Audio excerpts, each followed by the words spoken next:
Start.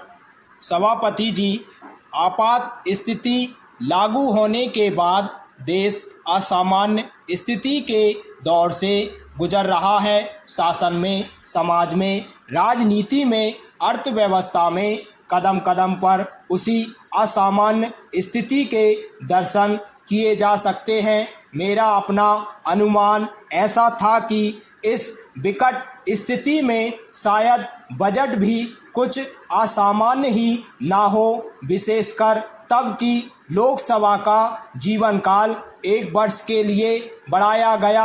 उससे मेरे जैसे सदस्यों को यह आशंका होने लगी थी कि इस वर्ष शायद भारी टैक्स देश की जनता पर लगे, लेकिन जिस तरह का बजट पेश किया गया है, इसको अगर मैं एक शब्द में कहूँ तो यह असामान्य स्थिति में सामान्य बजट है। बहुत दिनों के बाद सरकार कुछ व्यवहारिक बनी है। कई सालों से इस बात की मांग थी कि सरकार देश की आर्थिक संतुलन बनाए रखने के लिए व्यवहारिक कदम उठाए। इस बात से तो सरकार चिंतित थी कि देश में करोड़ों रुपए का काला धन जमा हो रहा है, लेकिन उसके कारण क्या है, किस तरीके से भविष्य में काला धन ना बने, उसको रोका जा सके,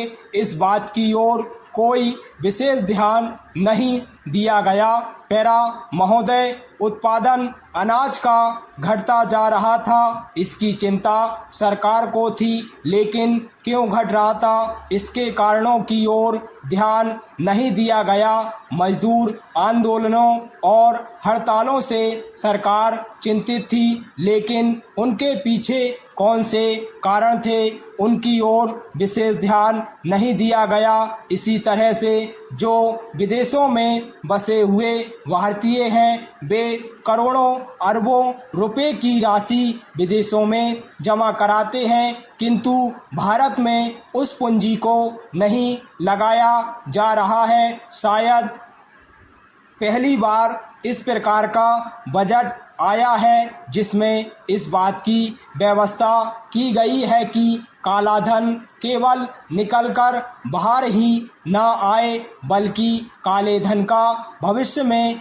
निर्माण भी ना हो। इसके लिए शीघ्र कदम उठाए जाने चाहिए। मैं समझता हूँ सरकार ने इसी कारण आयकर की सीमा 77% से घटाकर 66% की, लेकिन जो देश की और दुनिया की स्थिति है उसको ध्यान में रखते हुए अगर हमें सचमुच काले धन के निर्माण पर रोक लगानी है तो संभवतः इस कदम को और पीछे ले जाना पड़ेगा, जिससे स्वतः आय कर देने में या दूसरे तरह के टैक्स देने में कठिनाई ना हो और लोगों को चोरी और बेईमानी करने की आदत से बचाया जा सके। पैरा महोदय, उत्पादन में श्रमिकों की साझेदारी के बारे में भी सोचा गया है और कुछ निर्णय भी लिए गए हैं ताकि उत्पादन में श्रमिकों को भी